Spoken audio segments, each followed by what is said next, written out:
हम धर्म में इतना उलझ गए हैं कि हम आध्यात्म की मूल चेतनाओं को भूल गए। कई वीडियोज़ ऐसे देखता हूँ जिसमें वो किसी आत्मा को किसी के शरीर में प्रवेश करवाते हैं, किसी को निकलवाते हैं। ये ऑथेंटिक चीज़ें नहीं हैं। इन चीज़ों का आध्यात्म से दूर-दूर तक कोई लेना-देना नहीं। जो चमकता है ना, वो उसी की तरफ लोग भागते हैं। खेल-कूद से लेकर के शिक्षा व्यवस्था तक सब में घपला चल रहा है। बेटियों के बारे में 100 बातें अच्छी हैं, लेकिन बेटों के बारे में कोई चर्चा नहीं करता। ये सारे विषय हैं जिन पर चिंतन करने की आवश्यकता है। नरेंद्र मोदी जी का जिक्र आपने किया तो मैं जानना चाहूंगा कि राजनीतिक परिप्रेक्ष्य में आपका क्या कहना है? हम आपको क्या कहें? आध्यात्म गुरु, कथावाचक, एक मोटिवेशनल स्पीकर कहें?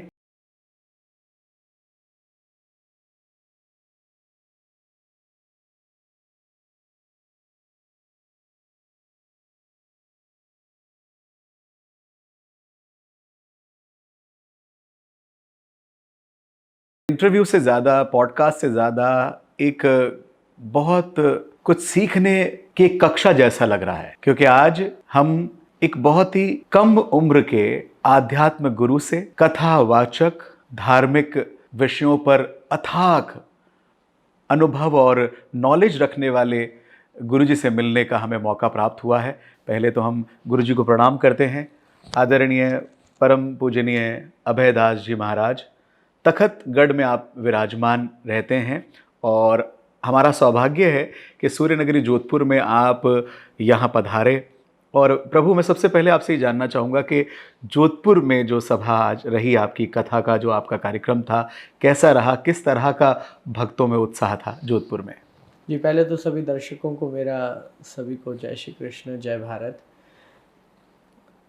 विगत एक महीने से जोधपुर में श्रावण मासीय चातुर्मास महोत्सव का कार्यक्रम चल रहा है। चातुर्मास की परंपरा जो है हमारे सनातन धर्म में सन्यासियों के लिए विशेष रूप से रही है। वैसे ये 4 महीने का कार्यक्रम होता है, लेकिन आज के इस युग को देखते हुए कुछ 4 महीने करते हैं, कुछ 2 महीने करते हैं। मैंने उस महोत्सव को सिर्फ 1 महीने का एक कथा उत्सव रखा उस चातुर्मास की परंपरा के अंतर्गत, जिसमें 1 महीने मैं भारत में हूँ और 1 महीने अमेरिका प्रवास पर। जी। बड़ा अच्छा रहा आज का कार्यक्रम, तो वास्तव में अद्भुत रहा। जोधपुर के करीब 5-10 हज़ार लोग जो है वो आज के उत्सव में, क्योंकि कथा का विश्राम था, और कल यहाँ से हम लोग विदा ले लेंगे। पर हम चाहेंगे प्रभु कि जब भी आपको समय मिले, जी, आप जोधपुर और जोधपुर के भक्तों बिल्कुल। को आशीर्वाद प्रदान करते नहीं, रहें। नहीं, हम सभी एक ही यात्रा के सहयोगी बने हैं। कइयों ने शपथ ली है साथ में यात्रा में आगे बढ़ने की। अरे वाह! तो मुझे लगता है कि ये यात्रा का सहभागी मैं बन पाऊँ।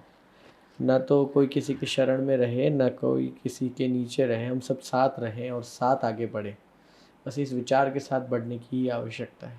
मैं आपकी जीवन यात्रा के बारे में पढ़ रहा था गुरुजी, तो प्राप्त हुआ कि आपने 4 वर्ष की उम्र में ही आध्यात्म को ग्रहण कर लिया अपने जीवन में, और उसके पश्चात आप 14 वर्ष की उम्र में ही कथावाचक, आध्यात्म गुरु के रूप में हिंदुस्तान के समक्ष आए। तो ये जो सफ़र रहा, इसके बारे में हमारे व्यूवर्स को थोड़ा बताएं। बिल्कुल सामान्य सी बात है कि 4 वर्ष की आयु में कोई व्यक्ति, कोई भी बालक जो है, उसके जीवन में अध्यात्म का होना या धर्म के बारे में कुछ भी समझना थोड़ा-सा अप्रासंगिक है। नहीं जानता, 4 वर्ष का बालक कुछ भी नहीं समझता है।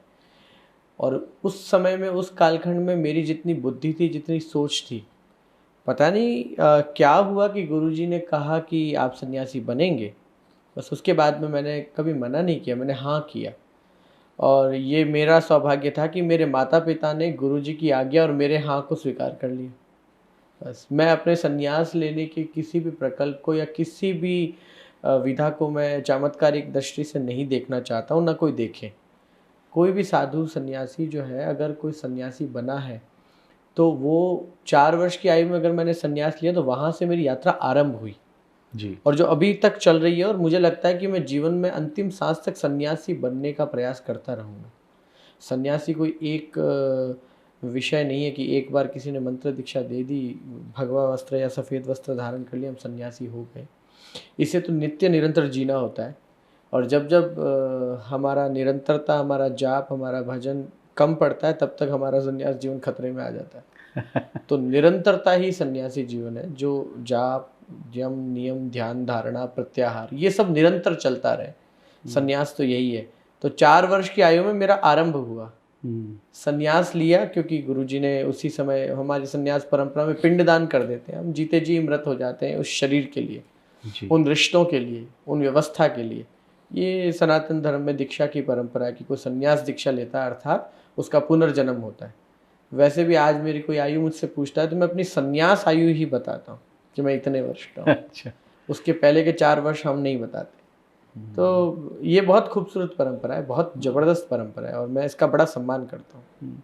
ये आध्यात्म की तरफ आपका जो झुकाव है, इसमें भी कोई प्रेरणा से जुड़ी इसमें हुई? गुरु कृपा सबसे बड़ा है, गुरु कृपा, और गुरु कृपा से बढ़कर और कुछ नहीं। मैं समझता हूँ कि गुरु कृपा ही केवलम का जो मंत्र है, ये जो स्लोगन है, इससे बेहतर और कुछ नहीं हो सकता। सब कुछ जो प्राप्त हुआ है ये सब गुरु सत्ता से प्राप्त हुआ। और इसमें 4 वर्ष की आयु में किसी बालक को आप ये उस दृष्टि से जोड़कर देखना भी उचित नहीं है। मैं क्योंकि बहुत प्रैक्टिकल हूँ और मैं स्वयं को किसी चमत्कारी व्यक्ति के तौर पे दिखाना नहीं चाहता और ना मेरी पहचान इस तरह से होनी भी चाहिए। मैं एक सन्यासी हूँ, कर्मशील सन्यासी हूँ। प्रयास करता हूँ सुबह से लेकर के रात्रि में सोने तक कि मेरे द्वारा ज़्यादा से ज़्यादा लोग नाम जप करें, भजन करें, सुमिरन करें, ज़्यादा से ज़्यादा लोगों के सवाल जो हैं वो तृप्त हो जाए, ज़्यादा से ज़्यादा लोगों के मन में उठ रहे संकल्प विकल्प दूर हों और वो तृप्त हो जाएं। उनके मन के सवाल जो हैं, उनके अंतर्मन में उठ रहे तरह तरह के सवाल जो हैं वो मेरे पास आकर के शांत हो जाए, उन्हें उनका जवाब मिल जाए, सही रास्ता मिल जाए, सही गंतव्य मिल जाए। मैं सबकी डेस्टिनी बनना चाह रहा हूँ। अरे वाह, अद्भुत। वैसे मैं आपसे जानना चाहूँगा गुरुवर कि इतनी कम उम्र में और भी कई सपने होते हैं और भी कई इच्छाएं होती हैं। कभी कभी ये ख्याल आया कि इनके साथ साथ मैं इन क्षेत्रों में भी आगे बढ़ूँ, इन चीज़ों में भी आगे बढ़ूँ, कुछ और नया करूँ? नहीं, होना चाहिए वो सबके जीवन में। मेरे जीवन में जैसे धर्म आध्यात्म के साथ संगीत का रहा, अरे वाह। स्पोर्ट्स में भी मैंने बहुत क्रिकेट खेला है, बहुत बैडमिंटन खेला है। तो एक सामान्य बालकों का जो बचपन होता है वो मेरा भी रहा है। मैंने क्रिकेट भी खेला, बैडमिंटन खेला, टेबल टेनिस खेला, वॉलीबॉल खेला और शारीरिक तो बहुत सारे गेम्स खेले। तो किसी के साधु होने से और उसके अन्य अदर एक्टिविटीज़ में ना होना, उसका दूर दूर तक कोई वास्ता नहीं। हो सकता है साधु रहते हुए भी आप बहुत कुछ कर सकते हो। मैं अच्छा गाता हूँ, मैं लिख भी लेता हूँ, अरे वाह। मेरे आर्टिकल भी हैं, काफ़ी मैंने कविताएं लिखी हैं, मैं काफ़ी ब्लॉग्स भी लिखता रहता हूँ। और ऐसा नहीं है, लिखना भी मेरा पेशा है। मैं बहुत अच्छा बना लेता हूँ भोजन। अरे वाह। हाँ, तो आप भोजन भी कभी, मैं ड्राइव कर लेता हूँ, कार चला लेता हूँ और कार में भी मैं वाटर बाइक भी चला लेता हूँ। पानी के अंदर वाले जहाज़ जो छोटे होते हैं उसकी भी ट्रेनिंग ली है मैंने। अब कई बार मन में आता है कि ये भी क्यों छोड़ें, तो जब भी जीवन में ऐसा मौका पड़ेगा तो हवाई जहाज़ भी चलाना सीखूँगा। क्या बात है। सीखने की कोई उम्र नहीं होती और ये लगन जो है जीवन में अगर आपके साथ पूरी उम्र साथ में है तो यकीन मानिए कि आपका जीवन का आनंद दुगना होने वाला है। तो गुरुवर, जैसा कि आपने कहा कि संगीत में और कविताओं में भी आपकी रुचि है, तो कुछ 2 पंक्तियां आप हमारे श्रोत व्यूवर्स तक भी अगर पहुंचा दें, देखने वाले बिल्कुल। दर्शकों तक। मैं इतना कहना चाहूँगा कि किसी भी कार्य के आरंभ करने की कोई सुबह नहीं होती है। जब आरंभ किया तभी से सुबह प्रारंभ हो गई। सही। हम हर दिन अगली सुबह का इंतज़ार करेंगे तो रात फिर होनी है। तो सुबह और रात का इंतज़ार न करें। उठ जाग मुसाफिर भोर भई, अब रैन कहाँ जो सोवत है, जो सोवत है सो खोवत है, जो जागत है सो पावत है। उठ जाग मुसाफिर भोर भई, अब रैन कहाँ जो सोवत है। अद्भुत, अद्भुत। मतलब सवाल पूछने की जो क्षमता थी मेरी शुरू में, वो धीरे धीरे एकदम आध्यात्म की तरफ जा रही है। और ये गुरुवर का, ये प्रभु जी, की कृपा का एक ऑरा है जो कहीं ना जी, कहीं बहुत कुछ सिखाता है। जी, मैं आपके बारे में पढ़ रहा था, आपकी यात्रा के बारे में पढ़ रहा था, मैं आपकी सभाओं के बारे में, आध्यात्म में आपके हर विषय पर आपके जवाबों को सुन रहा था। तो मैं आपसे जानना चाहूँगा कि हम आपको क्या कहें? आध्यात्म गुरु कहें, कथावाचक कहें, एक मोटिवेशनल स्पीकर कहें, क्या, किस नाम से आपको हम मुझे सुशोभित कुछ भी करें? कह लीजिए, उससे कोई फ़र्क नहीं पड़ता कि मुझे क्या कहा जाए। जी। बस मेरे माध्यम से क्या बातें पहुँच रही समाज में, वो ज़्यादा महत्वपूर्ण है। मैं भले कितना ही स्वयं को बहुत बड़ा सिद्ध साधु आप लोगों के समक्ष प्रस्तुत कर लूँ, पर मेरे कर्म से, मेरी वाणी से, मेरे प्रकल्पों से समाज के अंदर किसी भी कुरीति का और आज के हिंदू समाज के अंदर आध्यात्म को लेकर के जो बिल्कुल अलगाव हो गया है। हम धर्म में इतना उलझ गए हैं कि हम आध्यात्म की मूल चेतनाओं को भूल गए। तो महत्वपूर्ण ये है कि मैं जहाँ रहूँ, वहाँ पर आध्यात्म का चिंतन हो। मैं जहाँ रहूँ वहाँ पर आध्यात्म के विषय में चर्चा हो। धार्मिक रूप से देश में जिस प्रकार से मतभेद उत्पन्न हो रहे हैं, जिस प्रकार से इस देश में कई प्रकार की धाराएँ, आज पूरा देश कई मायनों में धर्म के अंदर इतना उलझ चुका है कि चाहे इस्लाम को मानने वाले हो, चाहे ईसाई धर्म को मानने वाले हो। मैं सिर्फ बात हिंदुओं की नहीं करता, धर्मगुरु हिंदू धर्म से हूँ, लेकिन फिर भी मैं उन लोगों को भी कहता हूँ कि तुम लोग भी क्यों उलझ रहे हो? क्यों धर्म के अंदर उलझ रहे हो? तुम्हारा भी उद्देश्य तो आध्यात्म था। बाइबल को पढ़ने वाले चाहे ईसाई हो, उन सबका उद्देश्य आध्यात्म था। और आध्यात्म एक ऐसा मंच है जहाँ पर धर्म के झगड़े खत्म हो सकते हैं। तो जब ये सारी चीज़ें इतनी सुलभ हैं तो फिर क्यों उलझना? फिर भी कई बार मुझे भी बड़े-बड़े मंचों से खुल कर के ऐसी बात बोलनी पड़ती है, तब दुःख तो होता है कि मैं आध्यात्म से हट कर के धर्म को लेकर के बात कर रहा हूँ। लेकिन धर्म को लेकर के बात करने की आवश्यकता इसलिए पड़ जाती है, जब सहिष्णुता की बात आए, जब सौहार्दता की बात आवे, जब समरसता और समन्वयता की बात आवे, तब हर बार हिंदू धर्म के ही धर्मगुरुओं को पहल क्यों करनी पड़ती है। हम्म। और मुझे लगता है कि सनातन धर्म यही है कि हम बार-बार पहल कर रहे हैं। हम बार-बार सबको साथ लेने की सोच कर रहे हैं। हमारे पुरखों ने वसुधैव कुटुंबकम की अवधारणा रखी, सबसे पहले विश्व में हमारे ही महापुरुष थे। तो ये सनातन धर्म को मानने वालों में एक यह विशेषता तो है। लेकिन मूल बात यह है कि मुझे क्या कहा जाए यह महत्वपूर्ण नहीं है। पर आज हम सब संतों की क्या रिस्पॉन्सिबिलिटी है, क्या ज़िम्मेदारी है, हम किसके लिए संत बने, इस बात का चिंतन होना बहुत आवश्यक है। आजकल स्वयं को सिद्ध बनाने में, स्वयं को चमत्कारी बनाने और स्वयं को श्रेष्ठ बनाने में शायद इतनी होड़ हो गई है कि वहाँ पर कहीं न कहीं आध्यात्म बहुत बौना हो गया है। धर्म के अंदर चमत्कारों का प्रभाव इस प्रकार से बढ़ गया है, चाहे वो इस्लाम को मानने वाले हो, चाहे ईसाई धर्म को मानने वाले हो। मैं कई वीडियोज़ ऐसे देखता हूँ जिसमें ईसाई धर्म के जो धर्मगुरु होते हैं, वो किसी आत्मा को किसी के शरीर में प्रवेश करवाते हैं, किसी को निकलवाते हैं। ये ऑथेंटिक चीज़ें नहीं हैं। और मैं अनऑथराइज़्ड इन चीज़ों को देखता हूँ, इस तरह के प्रसंगों को देखता हूँ तो दुःख होता है। मैं इस्लाम को मानने वाले कई मुर्शिदों को देखता हूँ, कई मौलानाओं को देखता हूँ कि वो भी इस तरह की जो भ्रम फैलाने वाली चीज़ें होती हैं समाज के अंदर वो फैला रहे हैं और उसमें कहीं न कहीं बहुत बड़ा हिंदू धर्म में भी एक ऐसा तबका है जो इस तरह के चमत्कारों में और इस तरह की चीज़ों में विश्वास भी कर रहा है और ऐसी चीज़ें कर भी रहे हैं। मैं कहता हूँ ये करने से क्या हो जाएगा? इन चीज़ों का आध्यात्म से दूर-दूर तक कोई लेना-देना नहीं और कोई इस लेना देना बेसिस नहीं। पे कोई बात नहीं कर रहा। किसी को नहीं पड़ी है अध्यात्म पर चिंतन करने की, अध्यात्म के विषय पे बोलने की और अगर ऐसे कुछ महापुरुष बोल भी रहे हैं, तो वो कहीं नहीं है। आज का युग में वो कहीं पर नहीं है। बिल्कुल। उनकी तरफ कोई कदम नहीं बढ़ाना चाहता। तो मुझे कई बार प्रश्न मैं अपने आप से करता हूँ, क्या वो अपनी बात रखने में विफल है? ना। दुनिया में हर चमकदार वस्तु के प्रति आकर्षण होता है, ये बढ़ इस जाता है, प्रकृति का नियम है। नियम है। जो चमकता है ना, वो उसी की तरफ लोग भागते हैं। भागते हैं। अब आध्यात्म को उस स्तर पर लाने की आवश्यकता है और उस तरह की योजना बनाने की आवश्यकता है कि चमकदार स्वरूप आध्यात्म का समाज के बीच रखें, जहाँ पर धर्म भी प्रमुख तौर पे नहीं हो। धर्म से भी परे रह कर के सिर्फ आध्यात्मिक चिंतन।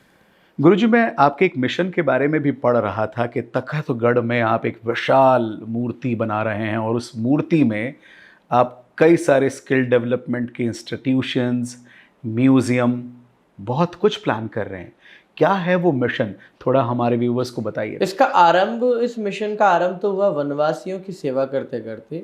हमको 5-7 वर्ष हो गए कि हम हमारे पीछे राजस्थान का, पश्चिमी राजस्थान का वह क्षेत्र, जवाई बांध है एक हमारे पश्चिमी राजस्थान का सबसे बड़े बांधों में से एक आता है। उसके पीछे का जो वन क्षेत्र है जी। अरावली पर्वतमाला श्रेणियों के बीच में, वहाँ कुछ 200-300 किलोमीटर का एक ऐसा सराउंडिंग एरिया है जहाँ पर 4-5 लाख आदिवासी वनवासी बंधु हमारे रहते हैं। जी।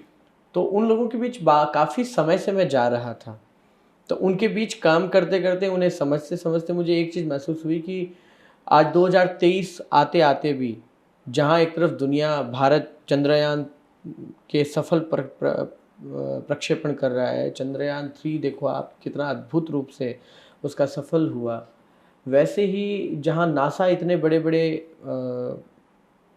मिसाइल्स और बड़ी बड़ी यान जो है दुनिया में भेजे जा रहे हैं, बड़े बड़े अंतरिक्ष यान भेजे जा रहे हैं, ऐसे समय में आप खुद विचार करके देखिए कि दुनिया जब चांद पर बसने की सोच रही है, दुनिया जब मंगल पर रहने के लिए खोज रही है मानव जाति के निवास हेतु, और आप वहाँ पर मानव जाति को स्थापित करने हेतु तरह तरह के प्रयास कर रही है, वहाँ पर अभी तक दुनिया में एक ऐसे कम्युनिटी के लोग हैं जिनको भोजन उपलब्ध सही से नहीं हो रहा, जो कुपोषण का शिकार है।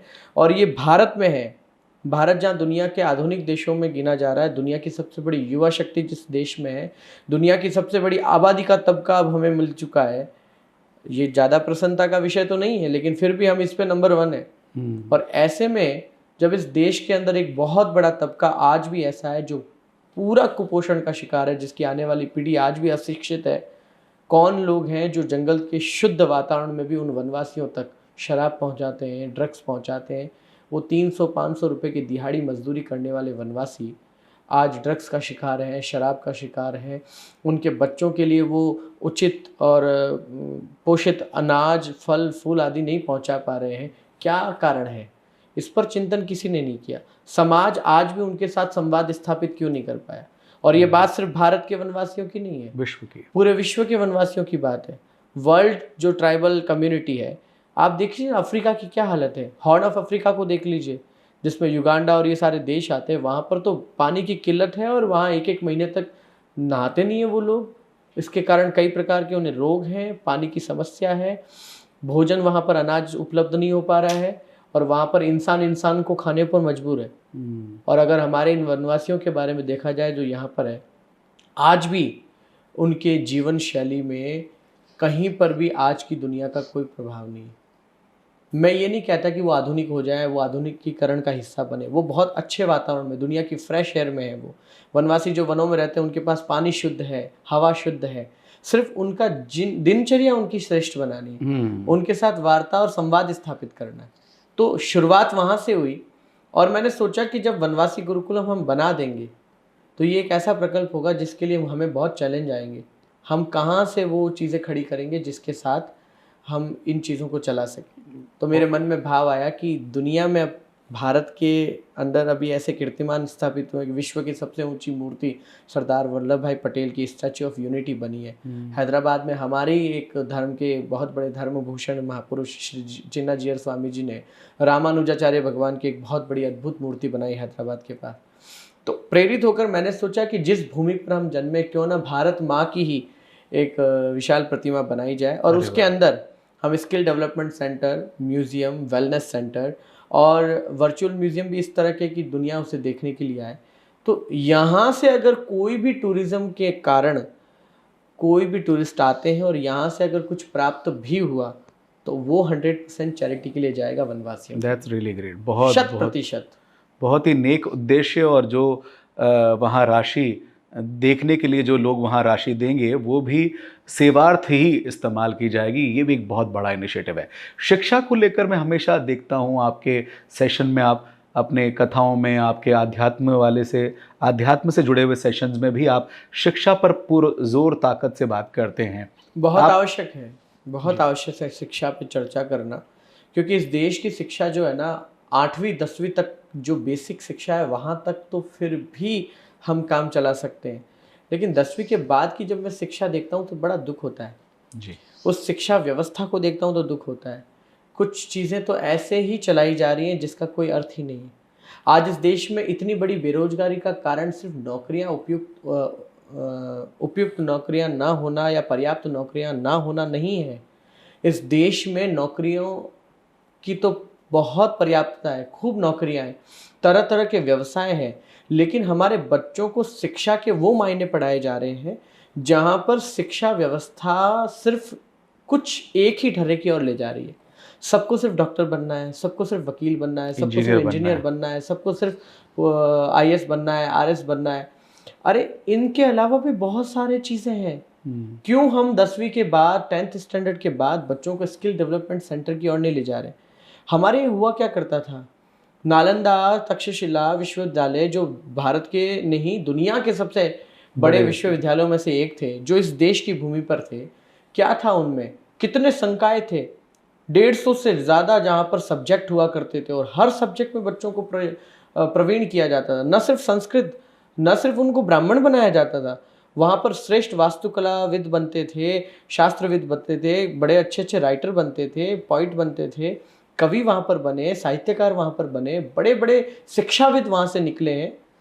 तो जहाँ पर मूर्ति बनाना सिखाया जाता हो, जहाँ पर कास्ट के कार्य करने सिखाए जाते हो, पत्थर से संबंधित कार्य करने सिखाए जाते हो, ये सारे स्किल डेवलपमेंट में ही तो होते हैं। बिल्कुल। आजकल बच्चा सिर्फ पढ़ रहा है, स्किल्ड नहीं है। ट्रू। उनकी स्किल के ऊपर कोई काम नहीं हो रहा कि उन्हें क्या करना चाहिए, उनकी स्किल को इम्प्रूव करने के लिए उन्हें क्या करना चाहिए।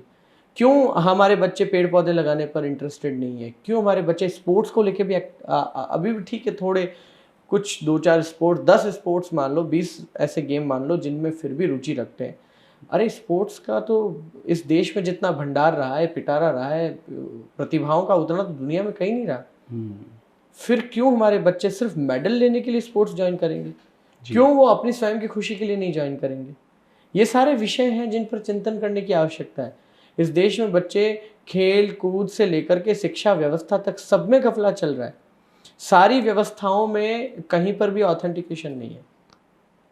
बिल्कुल सही कहा आपने, कहीं ना कहीं इन पर विचार होना बहुत ज़रूरी है और आपने एक सुंदर प्रयास के साथ शुरू किया है अपना मिशन, जहां आप इसी तरह स्किल डेवलपमेंट के बारे में जागरूकता और नए नए जो प्रकल्प आप लेने वाले हैं उसमें कहीं ना कहीं एजुकेशन भी एक अहम हिस्सा रहने वाला है। गुरुजी, मैं आपसे जानना चाहूँगा, अब तक का जो आपका आध्यात्म में सफ़र रहा है, आपका क्या कहना है? हमारा जो युवा है वो भी आपके सेशंस में आता है? बिल्कुल आता है, और ऐसा नहीं है कि इस देश का युवा कुछ जानना नहीं चाहता, कुछ पढ़ना नहीं चाहता, कुछ सीखना नहीं चाहता। वो बहुत कुछ करना चाहते हैं, पर बचपन से उनके दिमाग में जो उन्होंने देखा आसपास में, अपने आसपास के वातावरण में, वही वो बनना चाह रहे हैं। वो डॉक्टर बनने में कोई कसर नहीं छोड़ रहे हैं, वो पूरी मेहनत कर रहे हैं। उनको जो उनके लक्ष्य है, उनको इंजीनियर बनना है तो बनना है, उनको वकील बनना है तो बनना है। तो क्योंकि वो उनका टारगेट है, वो उनका लक्ष्य है, वो बचपन से बना करके चले, इसलिए वो बन रहे हैं। तो मैं युवाओं को कहता हूँ कि एक बार वो इस देश की राष्ट्रीयता को समझते हुए इस देश के पहले सच्चे नागरिक बने। शुरुआत यहाँ से करें। यहाँ से वो शुरुआत करके इस देश के प्रति जिम्मेदारी समझे, राष्ट्र के प्रति जिम्मेदारी समझे, अपने गांव, अपने मोहल्ले, अपनी गली के प्रति जिम्मेदारी समझे। शुरुआत यहाँ से करें। उसके बाद मैं इस देश में युवाओं के अंदर एक बहुत बड़ी कमी महसूस कर रहा हूँ, वो ये है कि उनका प्रश्न पूछने की जो क्षमता है, आत्मविश्वास है, वो ख़त्म हो गया है। इस देश का युवा जो है आज की स्थिति में संवाद कर नहीं रहा, सवाल नहीं पूछ रहा, और पूछ भी रहा है तो ऐसे तर्क कर रहा है जो बाद में कुतर्क की ओर जा रहे हैं। मैं चाहता हूं कि 10वीं से नीचे के बच्चे सवाल पूछना शुरू करें। 5वीं तक के बच्चे, 4थी क्लास के बच्चे, 3री क्लास के बच्चे सवाल पूछना शुरू करें। सवाल पूछने की परंपरा पहली क्लास से प्रारंभ हो जाए, और इस कॉन्फिडेंस के साथ पूछें जिसमें जो उनको पूछा जा रहा है उसका जवाब भी उसी संतुष्टि के साथ मिले। ऐसी व्यवस्था भी हो। हमारे मंदिर, इतने सारे मंदिर इस देश में, क्यों हमारे मंदिर इंस्टीट्यूशन नहीं बन पा रहे? इंस्टीट्यूट बनना बहुत ज़रूरी है हमारे मंदिरों का।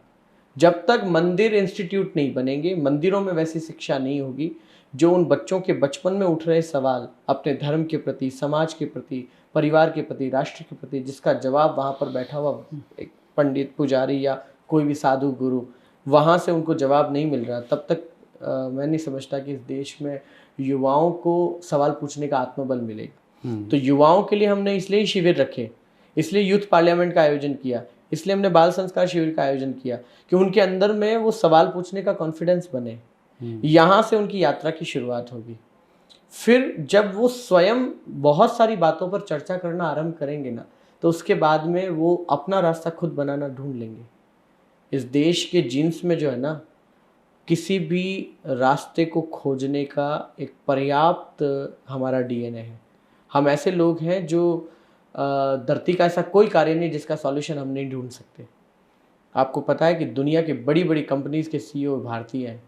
वो सिर्फ भारतीयों को लुभाने के लिए नहीं बनाए, उसके पीछे एक कारण ये भी, एक कारण भारतीयों को लुभाना हो सकता है क्योंकि दुनिया की सबसे बड़ी आबादी है, लेकिन दूसरा कारण ये भी कि उनके जितना परिश्रमी और कोई नहीं है। ट्रू। तो इस देश की मिट्टी ने यहाँ पर ऐसी संतानें पैदा की जो परिश्रमी है। अब इस परिश्रम को सही दिशा में ले जाने की आवश्यकता है। धर्म आध्यात्म भी हो और साथ साथ राष्ट्रीयता भी हो। हमारे देश के बच्चों में राष्ट्रीयता की बहुत बड़ी कमी है। हमारे देश के युवाओं में आत्मबल आत्मविश्वास की बहुत ज़्यादा कमी है। और यह सब आरंभ होगा बचपन से, जब शुरुआत छोटी आयु से हो जाएगी। हमारा बच्चा घर में जब सवाल पूछता है ना, तब उसे उसके सवालों का जवाब नहीं होता, तब उनके माँ बाप बचपन से ही उस सवाल पूछने की उस विधा को मार देते हैं, उसको दबा करके। इसलिए बच्चे जब पूछे तब उनकी हर बात का जवाब दो। नहीं दे पाते तो ढूंढ करके दो। एक बार आपने अपने बेटे का, अपने बच्ची का, अगर बाल्यकाल में 4, 5, 6 वर्ष की छोटी आयु में उसके सवालों का जवाब देने के बजाय आपने उसको दबा दिया, तो मुझे लगता है कि जिस दिन आप उसे दबा दोगे उस दिन सब समाप्त हो जाएगा। उस दिन उसके सवाल पूछने की क्षमता खत्म हो जाएगी। ये एक बहुत इम्पॉर्टेंट पॉइंट है जिसे शायद कई बार हम दरकिनार कर देते हैं, पर आप अपने बच्चों की जिज्ञासा को शांत ज़रूर करें, उन्हें एक जवाब ज़रूर दें। ये भी देखने को आता है गुरुजी कि जब बच्चों को परिवार से जवाब नहीं मिलता, परिवार से समय नहीं मिलता, तब वो मोबाइल फ़ोन या दूसरी दुनिया में अपने लोगों को ढूंढना प्रारंभ कर पाते हैं। आपको क्या लगता है आज की जनरेशन का मोबाइल से जो लगाव है उस पर आपका क्या कहना है? नहीं, ऐसा हो रहा है। इसमें 2 चीज़ें हैं। परिवार के बीच में संवाद खत्म हो गए। एक ही परिवार में रहते हैं, माँ बाप, बेटा बेटी, दादा दादी, परिवार के जितने सदस्य एक साथ रहते हैं, आपस में इनके बीच में कोई संवाद नहीं। बेटा बाप से बात नहीं कर रहा है, पति पत्नी से भी बात नहीं कर रहे हैं, भाई बहन आपस में चर्चा नहीं कर रहे हैं, परिवार के बीच एक साथ एटलीस्ट दिन में एक बार भी भोजन साथ में नहीं कर रहे। संवाद शुरू कहाँ से होगा? संवाद की यात्रा शुरू कहाँ से होगी? तो मैं कई बार सबसे सवाल पूछ, और इसमें बेटों की हालत तो बहुत खराब है। बेटी तो फिर भी पूछ लेती है, उसके पास माँ होती है जी। जो उसके साथ वो एक लेवल पे आकर के वो सारी चीज़ों को डिस्कस कर सकती है, चर्चा कर सकती है। लेकिन बेटों के साथ तो स्थिति और गंभीर है। वो न बाप से पूछ पाता है, न माँ से कुछ कह पाता है, न बहन से झिझक के कारण कुछ कह पाता है। तो वो तो छोटी आयु में अपना सारा बनता है घर के आस पड़ोस के लड़के। वो भी इसी पीड़ा से जूझ रहे होते हैं। और ये सारे, इसलिए आज का आपने देखा होगा लड़कों की गैंग होती है, 5-10 लड़के साथ रहते हैं, हमेशा वो ग्रुप में रहते हैं, हमेशा वो सबसे ज्यादा ट्रस्ट अपने दोस्तों पे करते हैं। उसके पीछे कारण है कि परिवार के बीच में होने वाला संवाद खत्म हो गया। परिवार में जब तक संवाद नहीं होगा, आपस में जब तक चर्चा नहीं होगी, मैं युवाओं से भी कहता हूँ, अगर आपकी पिछली पीढ़ी आपसे बात करने में झिझकती है तो आप इसका आरंभ करिए। नहीं करोगे तो एक ऐसी जनरेशन आएगी जो कभी माता पिता और परिवार में विश्वास ही नहीं करेगी। आज भी मैं एक बहुत बड़ा संदेश मेरे देश के युवाओं को देना चाहता हूँ कि इस देश की सबसे बड़ी अस्मिता जो है, इस देश की आत्मा जो है, वो प्रेम में है, बंधन में है। वो बंधन स्वेच्छा से है, वो बंधन जबरदस्ती का बंधन नहीं है, वो बैरियर नहीं है, वो सिर्फ प्रेम का बंधन है। अर्थात इस देश की आत्मा जो है एक दूसरे से जुड़ करके चलती है। परिवार जो है उस आत्मा का मूल है। हम परिवारों में जुड़ कर के रहें, अपने माता पिता के साथ संवाद करें। कॉन्वर्सेशन को स्टार्ट करना बहुत ज़रूरी है। जब तक नहीं होगी तब तक आपके परिवार में वह भाव जिसके कारण आप बाहर जा रहे हैं वो नहीं निकल पाएगा। तो ऐसे में मुझे बच्चों को लेकर के बहुत दुख होता है, बेटों को लेकर बहुत दुख होता है। देखो, बेटियों के बारे में 100 बातें अच्छी हैं, लेकिन बेटों के बारे में कोई चर्चा नहीं करता। और आज मैं उसके बारे में विशेष तौर पे बोल रहा हूँ कि हमारे बेटों से बातचीत करना शुरू करें। इसमें माता पिता भी अगर मेरी बात सुन रहे तो वो भी इसको प्रारंभ करें। संवाद ज़रूरी है। संवाद ही आपके बच्चों को आगे के जीवन का मार्ग दर्शन जो है, मार्ग प्रशस्त जो है वो कर पाएगा। गुरुजी, आध्यात्म के बारे में बात की, आपके जीवन के बारे में बात की, आपके मुख्य उद्देश्यों के बारे में बात की। अब मैं थोड़ा जोधपुर के बारे में जानना चाहूँगा कि इस यात्रा में आपका जोधपुर में जो अनुभव रहा, उसके कुछ पल भी आप हमारे दर्शकों से साझा करें तो। नहीं, मैं बिल्कुल अपनायत का शहर है हमारा जोधपुर। अपनापन का रंग है हमारे जोधपुर जोधाने में। और चूँकि मैं मारवाड़ से ही हूँ, तो इस मारवाड़ का ऐसा कोई व्यक्ति नहीं है जो जोधपुर के रंगों से परिचित ना हो। जोधपुर जितना कला संस्कृति में रंगीन है, उतना व्यंजनों में, खाने-पीने के सामानों में भी उतना ही रंगीन है। उतने ही चाव के साथ यहाँ पर लोग चीज़ों को खाते हैं, परोसते हैं। खाना भी आनंददायी है, खिलाना भी यहाँ का आनंददायी है। कहते हैं कि जोधपुर की मनवार के आगे राजस्थान की सारी मनवारें फीकी हैं। जिस प्रेम और जिस आनंद के साथ जोधपुर के लोग मनवार से जिमाते हैं, और यहाँ आने के बाद हमारी इस कथा के माध्यम से तो हमने मिर्ची बड़े को इतना वर्ल्ड फेमस कर दिया है। पूरी दुनिया के लोग अब चर्चा करते हैं कि महाराज आपने 30 दिन के अंदर करीब 10 दिन मिर्ची बड़े का जिक्र किया। और ये इस जोधपुर की आत्मा भी है। खाने की बात की जाए तो जोधपुर आए और कोई मिर्ची बड़ा और यहाँ की मावे की कचौरी और यहाँ के गुलाब जामुन, ये सारे व्यंजन ना खा के जाए तो फिर उसने जोधपुर आकर के क्या कुछ किया? किया नहीं। तो जितना रंगीन व्यंजनों में, उतना कला संस्कृति में है। यहाँ पर त्योहारों को जिस तरह से मनाया जाता है, मुझे नहीं लगता कि राजस्थान के किसी शहर में इस तरह से इतने त्योहारों को मनाया जाता है। जितने संतों के प्रति भाव प्रेम इस शहर में, राजस्थान में, पूरे राजस्थान में संतों का मान तो है ही, लेकिन इस प्रेम के कारण ही देखिए ना, जोधपुर में मैं दावे के साथ कह सकता हूँ कि एकमात्र शहर है राजस्थान का या भारत का जिस अकेले शहर में तीर्थों को छोड़कर के सबसे ज़्यादा आश्रम है, सबसे ज़्यादा संत इस शहर में निवास करते हैं। इसका एक ही कारण है, यहाँ पर पहले कई बड़े बड़े सिद्ध महापुरुषों ने तपस्या की। तो जोधपुर अद्भुत है। शौर्य यहाँ का पराक्रम, यहाँ की वीरता, राठौड़ राजवंश के यहाँ के इतिहास, यहाँ का दुर्ग, मेहरानगढ़ दुर्ग आप देखिए कितना अद्भुत है। तो जोधपुर के बारे में तो जितना कहें उतना अच्छा। और सबसे बड़ी बात, महत्वपूर्ण बात, जोधपुर में भी एक बहुत बड़ा कार्य हो रहा है। जोधपुर में 300 से अधिक माताओं को गीता कंठस्थ है। 2000 से ज़्यादा बच्चे ऐसे जिनको 18 अध्यायों में से 10 अध्याय से भी अधिक अध्याय कंठस्थ है। ये जो ऐतिहासिक और एपिक कार्य इस जोधपुर में हो रहा है, ऐसा अद्भुत कार्य हम कहीं और नहीं देख पाएंगे। तो यह कार्य, ये जानना चाहिए जोधपुर वासियों को बिल्कुल। कि इस देश में ऐसा भी शहर है जहाँ पर इस तरह के प्रयास हो रहे हैं। हमने भी हमारे चातुर्मास के माध्यम से समरसता और जातिवाद को दूर करने का एक बहुत बड़ी पहल की। मैं भिक्षा यात्रा पर निकला, मांगने के लिए निकला इस शहर में। जब मांगने की बात आई तो लोग इस बात को नोटिस करते हैं कि एक समर्थवान साधु जिसका गांधी मैदान में कार्यक्रम हो रहा है, इस भव्यता के साथ हो रहा है, उसे कहाँ आवश्यकता पड़ गई कि वो भिक्षा मांगने जाए। कुछ लोग मेरा मजाक बनाते होंगे, कहते होंगे ढोंग करते हैं महाराज। कोई बात नहीं, अगर इस ढोंग का रिजल्ट भी जातिवाद को दूर भगाने में सहयोगी है, इस ढोंग का रिजल्ट, परिणाम जो है समरसता लाने में सार्थक है, तो मैं समझता हूँ ये ढोंग अच्छा है। ऐसा ढोंग किया जाना चाहिए जिससे जातियों के बीच मतभेद खत्म हो। ऊंच नीच का भाव आज भी समाज के अंदर विद्यमान है। और हमने इस 1 महीने के दौरान, चातुर्मास के दौरान, एक ऐसी क्रांति और एक ऐसा आगाज किया जिसमें हमने स्पष्ट कहा कि ऐसे मंदिर, ऐसे आश्रम, ऐसे मठ, ऐसे संप्रदाय, ऐसी परंपराओं का विरोध होना चाहिए जहां आज भी ऐसी कुंठित मानसिकता समाज के अंदर है, जहां आज भी अमुक जातियों का रसोई तक, मटके तक, जल तक, मठ के अमुक, मंदिर के अमुक स्थान तक प्रवेश निषेध है। ये बहुत चिंतन का विषय है, बहुत चिंता का भी विषय है कि इस देश में ऐसा हो रहा है आज 2023 के अंदर, जहाँ पर प्रधानमंत्री इस देश में श्रमिकों का पैर धो रहे हैं, तो वो ढोंग नहीं कर रहे हैं। उसे आप एक दृष्टि से देखते हैं ढोंग हो रहा है, प्रधानमंत्री को ये करने की कहाँ ज़रूरत है, लेकिन ना, वो संदेश भी तो दे रहे हैं ना समाज को। तो इसमें जो अच्छा है उसको अप्रिशिएट करना चाहिए। बहुत सही कहा आपने कि जो बेहतर कार्य कर रहा है उसे जितना प्रोत्साहित करेंगे तो दूसरों को भी प्रेरणा मिलेगी। नरेंद्र मोदी जी का जिक्र आपने किया, तो मैं आपका जानना चाहूँगा कि राजनीतिक परिप्रेक्ष्य में आपका क्या कहना है हिंदुस्तान की सरकार के राजनीति से बारे तो में? मेरा दूर दूर तक कोई वास्ता है ही नहीं और ना होना चाहिए, क्योंकि एक साधु का तो विचार जो है वो धर्म नीति से चलता है और हमारे बाद राजनीति आती है जी। तो धर्म नीति से ऊपर तो कुछ नहीं है। और धार्मिक रूप से मैं ज़रूर ये बात कह सकता हूँ कि हमारा देश जो है ना, दुनिया का सबसे खूबसूरत देश इसलिए भी है क्योंकि ये प्रजातांत्रिक है पूर्ण रूप से।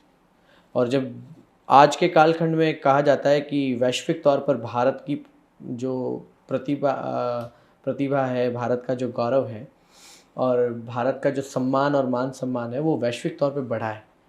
बढ़ा है तो एक कुशल शासक की वजह से बढ़ा है, इसमें भी कोई संकोच नहीं है, कोई दो राय नहीं है। तो ऐसे शासक के होते हुए, ऐसे राजा के होते हुए, ऐसे प्रधानमंत्री के होते हुए भी जब बात राज्य के चुनाव की आती है और अलग अलग राज्यों में अलग अलग सरकारें आती हैं तो बड़ा आनंद आता है कि ये प्रजातंत्र है और ऐसा ही होना चाहिए। कहीं पर एक सत्ता प्रभु सत्ता न बन जाए, इसलिए उस सत्ता का परिवर्तन समय समय पर होता रहे। पर अभी स्वर्णिम काल चल रहा है, यह कहने में मुझे कोई आपत्ति नहीं है। इस देश का स्वर्णिम काल भी है और सनातन धर्म का भी एक बार पुनः एक जो भक्तिकालीन युग में जो महापुरुषों का एक समूह हुआ करता था, जिस समय में उन महापुरुषों के प्रभाव से बड़े बड़े मुगल उनके चरणों में आके गिर गए थे।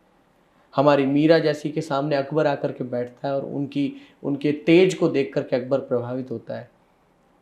सारंगपुर का नवाब जहाँ मीरा के पास आता है, कबीर के पास उस समय के शासक आकर के, उस समय के बादशाह आकर के उसे प्रणाम करते हैं। रविदास जी महाराज जी जैसे संतों के पास उस समय के बादशाह आकर के उनके चरणों में प्रणाम करते हैं।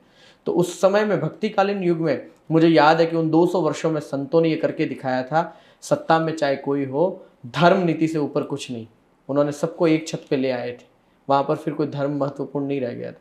तो इस कालखंड में मुझे जहाँ तक लगता है ये स्वर्णिम काल है संतों का, पुनः 400-600 साल बाद ये कालखंड लौटा है कि अब देश के जो धार्मिक संत हैं, जितने भी धर्म गुरु हैं, जितने महापुरुष हैं, उनका स्वर्णिम काल चल रहा है और उन्हें अभी इस समय में प्रयास करना चाहिए, अपना श्रेष्ठ देना चाहिए। और जैसा कि मैंने कहा, सभी मठ, सभी मंदिर इंस्टीट्यूट बन जाए, फिर से एक बार शिक्षा प्रारंभ हो जाए, गुरुकुल प्रथा वापस एक बार आ जाए, प्रारंभ हो जाए। सनातन की आपने जो बात की है, जो इस स्वर्णिम युग की बात आपने की, आप विदेशों में भी जाते हैं, वहाँ पर भी आपके प्रवचन होते हैं, आध्यात्म के सेशन होते हैं। आपका क्या मानना है, क्या अब भारतीय संस्कृति और सनातन की जो ऊर्जा है वो विश्व में बढ़ रही है? किस तरह का रिस्पॉन्स बढ़ रही है। अब पूरा विश्व इस बात को समझ गया है कि किसी भी चीज़ के प्रति कट्टरता होना और किसी एक चीज़ को लेकर के चलना कहीं ना कहीं वो अधूरापन ही दिखाएगा। आज पूरी दुनिया के जो अलग अलग देशों में लोग रह रहे हैं वो खालीपन को महसूस कर रहे हैं, कुछ अधूरापन महसूस कर रहे हैं। आज वो पूर्ण नहीं है, वो प्रसन्न नहीं है। वहाँ आप जाके देखिए ना, यूरोप में, अमेरिका में, इंग्लैंड में जाकर देखिए, वहाँ पे लोग प्रसन्न नहीं है, खुश नहीं है, बिल्कुल भी खुश नहीं है, स्ट्रेस में है।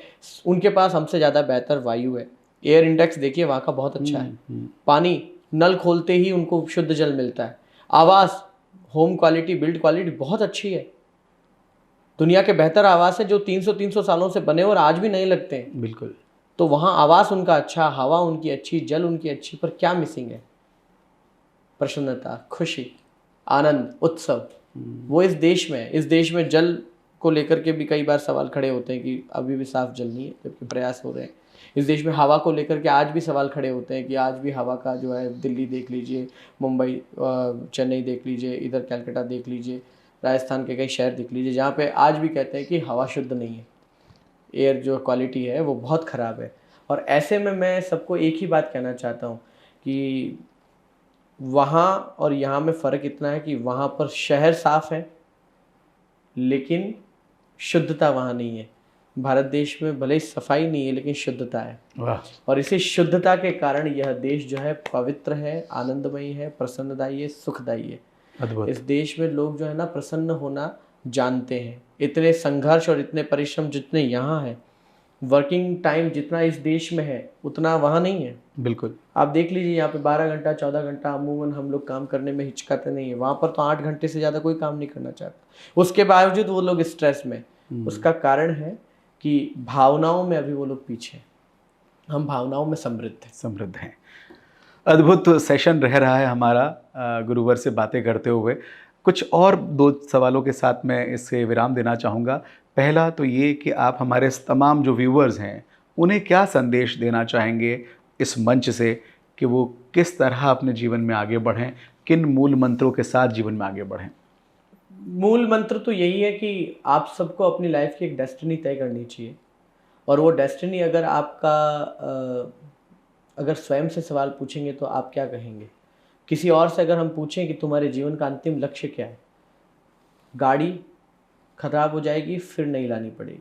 घर पुराना हो जाएगा, झर्जर हो जाएगा, फिर नया बनाना पड़ेगा। तो क्या ये अंतिम लक्ष्य हो सकता है? क्या हम दुनिया की भौतिक वस्तुओं को अंतिम लक्ष्य मान सकते हैं जो समाप्त होनी है?